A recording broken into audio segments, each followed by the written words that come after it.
নমস্কার বন্ধুরা, আমি অরিন্দম চলে আসলাম আজকে এই মুহূর্তে। 2022 সালে প্রাইমারি টেট হয়েছিল, তাদের ইন্টারভিউ প্রক্রিয়া কবে হবে এটা নিয়ে আলোচনা করব। এবং পর্ষদ সভাপতি গৌতম পাল মহাশয়কে আগের দিন 2022 টেট প্রার্থীরা কিন্তু একটা প্রশ্ন জিজ্ঞাসা করেছিলেন অবাক মুখ করে, স্যার আমাদের নিয়োগটা কবে হবে। কি উত্তর দিয়েছিলেন তিনি, শুনলে প্রশংসায় পঞ্চমুখ হবেন আপনারাও। একজন যথেষ্ট ভদ্র শিক্ষিত পর্ষদ সভাপতির হাতে আছে 2022 টেট। কথাটা কেন বললাম একটু পরে বলছি, ভিডিওটা কন্টিনিউ করুন। সো বন্ধুরা চলুন আজকের এই গুরুত্বপূর্ণ টপিকটা শুরু করি। স্যার নিয়োগ কবে হবে, প্রশ্নের মুখে পর্ষদ সভাপতি গৌতম পাল মহাশয় প্রাথমিক শিক্ষা পর্ষদের চেয়ারম্যান গৌতম পালকে সামনে পেয়ে ফের চাকরি প্রার্থীদের দাবি করলেন টেট পাস 2022 সালে টেট পাস চাকরি প্রার্থীরা। ওয়েবকুপার সম্মেলন উপলক্ষে মালদায় এসেছেন গৌতম পাল মহাশয়, আর সেখানেই ওনাকে পেয়ে 2022 প্রাথমিক টেট পাস ডিএলএড ঐক্যমঞ্চের সদস্যদের প্রশ্ন, স্যার নিয়োগ কবে হবে। রবিবার গৌতম বাবুকে নিয়ে অনেকে নানা প্রশ্ন করতে থাকেন। কেউ কেউ হাত জোড় করছেন, কেউ কেউ প্রণাম করছেন, কেউ কাকুতি মিনতি করতেও দেখা গেল। অকপট গৌতম পাল তখন চাকরি প্রার্থীদের সাথে আলোচনা করছেন। তিনি নানাভাবে চাকরি প্রার্থীদের বোঝানোর চেষ্টাও করছেন। স্যার 2022-এর নিয়োগ কি হবে, 22-এর সঙ্গে 23-এর নতুন নিয়োগ একসঙ্গে হবে না, না আলাদা হবে।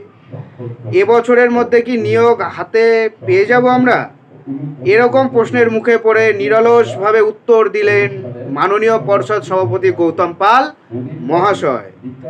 প্রত্যেকের সাথে তিনি কথা বললেন। গৌতমবাবু জানান, আমি রাতে শুতে গেলে তোমাদের ওই মুখগুলোর কথা ভেসে ওঠে, আমি চাই তোমাদের ভালো হোক। এই বলে মাথায় হাত দিয়ে সকলকে আশীর্বাদ করে তিনি বেরিয়ে গেলেন।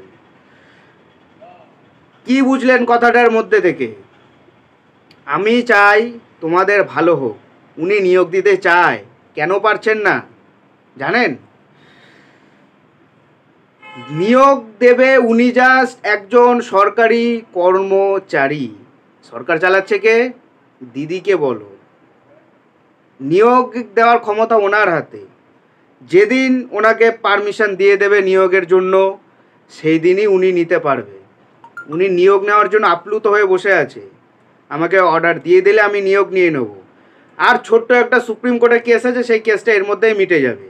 তারপরে 2022 সালে টেট পাস প্রার্থীদের ইন্টারভিউ নোটিফিকেশানটা ধরে নেওয়া হচ্ছে আগস্ট থেকে জুন আগস্টের ভিতরে কিন্তু চলে আসবে ইন্টারভিউ নোটিফিকেশান, পর্ষদ সূত্রে যেটা আমাদের খবর।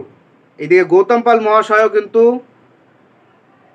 অপেক্ষা করে আছে নিয়োগের জন্য। কিন্তু সরকার যিনি চালায় তিনি যদি পারমিশন না দেয়, ইনি কি করে নেবেন? শিক্ষা দপ্তর থেকে ভ্যাকান্সিটা আসতে হবে, অর্থ দপ্তর থেকে পারমিশনটাকে আনতে হবে, তারপরে ইনি সই করে নোটিফিকেশান জারি করবে। এতগুলো প্রসেস। আসল খেলা তো নবান্ন ধরে রেখেছে, এপিসিতে কিচ্ছু নেই, আসল খেলা হয় নবান্নতে। সো বন্ধুরা এটাই হলো আজকের আপডেট। সো এরকম আপডেট পেতে হলে আমাদের চ্যানেল নিউজার অরিন্দমকে সাবস্ক্রাইব করে আমাদের পাশে থাকুন। দেখা হচ্ছে পরের ভিডিওতে। ভালো থাকবেন সবাই। ভিডিওটা ভালো লাগলে অবশ্যই একটা করে লাইক করবেন, বেশি ভালো লাগলে চ্যানেলটাকে সাবস্ক্রাইব করবেন, খারাপ লাগলে ডিসলাইক করে দেবেন। নমস্কার।